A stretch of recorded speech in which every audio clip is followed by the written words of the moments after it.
warahmatullahi wabarakatuh, sahabat PLN dan Bakapos dimanapun Anda berada. Alhamdulillah kita bertemu kembali di kesempatan sore hari ini sambil menunggu buka puasa di acara Cahaya Ramadan. Dan sekarang kita masih membahas tentang adab dari membaca Al-Quran. Ya, adab dari membaca Al-Quran yang kita jelaskan pada pertemuan yang lalu, sudah kita jelaskan, yaitu tentang hadirnya hati, ikhlas, dan juga hendaklah kita bersuci ketika kita membaca Al-Quran. Ada berikutnya dari membaca Al-Quran adalah hendaklah kita membaca Al-Quran di tempat yang bersih, ya, bukan tempat yang kotor, ya, dan juga tempat yang terlalu ramai sehingga membuat kita teralihkan dari Al-Quran. Kalau seandainya tempatnya kotor, tentu bagaimana kita bisa khusyuk dalam baca Al-Quran, ya. Maka yang baik adalah kita baca Al-Qur'annya di kamar kita, di rumah kita, kemudian di masjid, ya, yang tempatnya itu tidak ada kotoran, tidak ada yang mengganggu, tidak terlalu ramai. Bukan berarti kita dilarang untuk membaca Al-Qur'an di tempat kerja kita, ya, justru bagus seandainya selama Ramadan, selama tidak mengganggu pekerjaan, daripada ngobrol, daripada gibah, kita baca Al-Qur'an. Tetapi kalau seandainya mengganggu pekerjaan, tidak boleh kita baca Al-Quran. Misalnya ada kewajiban tertentu, misalnya kita melayani masyarakat, ya enggak, harus melayani orang, kemudian kita harus mengerjakan sesuatu tugas yang sudah deadline, ya kita harus kerjakan tugas kita yang merupakan kewajiban yang harus didahulukan. Dan membaca Al-Quran kita bisa mengambil waktu-waktu senggang kita. Ya, kalau misalnya kita menjadi security, kita bisa mengambil senggang kita baca Al-Quran. Kalau kita misalnya melayani masyarakat, kita bisa baca Quran ketika tidak ada yang dilayani, atau ketika masuk sholat, dan seterusnya. Intinya, silakan baca Al-Quran selama tidak mengganggu tugas utama kita ketika kita sedang bekerja. Kemudian berikutnya, adab dari baca Al-Quran adalah hendaklah kita berlindung kepada Allah sebelum membaca Al-Quran dari godaan syaitan yang terkutuk, ya, dengan membaca A'udzubillahi minasyaitonirrajim. Allah berfirman tentang hal ini, fa idza qara'tal Qur'an fasta'id billahi minasyaitonirrajim. Kata Allah Subhanahu wa taala, apabila kamu hendak membaca Al-Quran, maka hendaklah kamu minta perlindungan kepada Allah dari syaitan yang terkutuk. Nah, jadi ini di antara adabnya. Kita mulai dengan baca A'udzubillahi minasyaitonirrajim, kemudian kita lanjutkan dengan membaca Bismillahirrahmanirrahim. Nah, kecuali surat At-Taubah. Surat At-Taubah kita cukup membaca A'udzubillahi minasyaitonirrajim, tapi tidak perlu membaca Bismillahirrahmanirrahim. Selain itu, kita disunahkan ketika kita di awal membaca Al-Quran, kita berta'awud, kemudian kita membaca Bismillahirrahmanirrahim. Berikutnya, adab dalam baca Al-Quran. Hendaklah kita memperbagus bacaan kita, memperbagus suara kita ketika kita membaca Al-Quran. Ya, hendaklah kita memperbagus bacaan.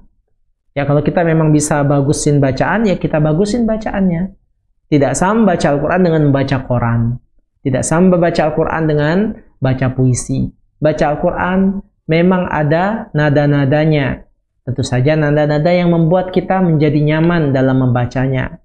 Sesuai dengan nada-nada, sesuai dengan standar orang Arab dalam baca Al-Quran. Ya, pakai nada-nadanya Arab, pakai lajahnya Arab tentunya. Ya, kita membaca Al-Quran dengan nada-nada tersebut merupakan suatu anjuran. Coba kalau seandainya antum bacanya seperti baca koran, ya, para sahabat baca seperti baca koran Bakapos, tentu ya lain bacaannya. Tetapi kita baca sesuai dengan kaidah tajwid, kemudian kita perbaguskan bacaan kita, itu adalah bagian dari adab dalam membaca Al-Quran. Berikutnya, dari adab membaca Al-Quran adalah hendaklah membaca Al-Quran secara tartil. Ya, baca Al-Quran secara tartil.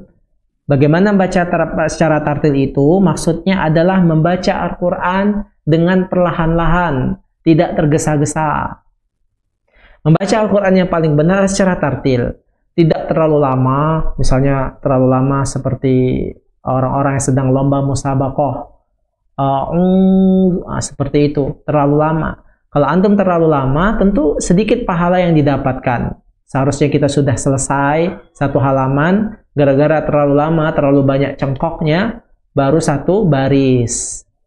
Nah, ini tentu ya tidak dianjurkan. Justru yang dianjurkan adalah kita membaca Al-Quran itu dengan secara tartil, tidak terlalu pelan, terlalu lama, dan juga tidak terlalu tergesa-gesa. Tapi berikan hak hurufnya, hak hukum tajwidnya sesuai dengan kaedahnya. Jadi tidak tergesa-gesa. Ya, bacalah dengan cara perlahan-lahan, sebagaimana kalian dengar di murotal, ya seperti para masyayikh membaca Al-Quran. Kita baca dengan perlahan-lahan, dengan cara yang tartil. Nah, itulah cara yang terbaik dalam membaca Al-Quran. Kemudian, para sahabat PLN dan Bangka Pos dimanapun Anda berada, adab yang terakhir dari membaca Al-Quran adalah ketika kita menemukan ayat sajadah dalam Al-Quran, ya, kita disunahkan untuk bersujud, ya, melakukan sujud, ya, ketika kita mendengar ayat-ayat sajadah. Ayat sajadah di mana kita bisa mendapatkannya? Biasanya kita bisa lihat dalam mushaf itu ada tandanya, seperti tanda kubah masjid. Nah, itu adalah ayat sajadah. Begitu kita membacanya, maka kita langsung sujud setelah itu. Apa manfaatnya kita melakukan sujud ini? Sujud tilawah ketika mendengar ayat sajadah, yaitu setan akan menangis. Ketika kita baca ayat sajadah kemudian kita sujud, setan mengatakan, celakalah aku.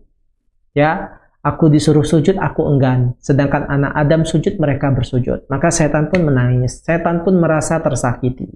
Nah, itu sunnahnya. Maka kalau kita menemukan ayat sajadah, disunahkan untuk melakukan sujud tilawah. Agar sempurna pahala kita dalam membaca Al-Quran, dan agar baik dan diterima oleh Allah Subhanahu Wa Taala, menjadikan kita semangat dalam baca Al-Quran. Kami doakan bagi pendengar, bagi sahabat PLN dan Bangka Pos dimanapun Anda berada, kami doakan semoga ya bisa menghatamkan Al-Quran di bulan Ramadan ini. Menjadikan Al-Quran menjadi sebagai sahabat dimanapun berada, ya, baik di bulan Ramadan dan selain bulan Ramadan. Kalau seandainya Anda sudah dekat dengan Al-Quran, maka Allah pun dekat dengan Anda, karena Dia adalah firman-Nya. Tetapi kalau kita jauh dari Al-Quran, maka bagaimana mungkin kita bisa dekat dengan Allah Subhanahu wa Ta'ala. Ini saja dapat disampaikan. Selamat berbuka puasa. Assalamualaikum warahmatullahi wabarakatuh.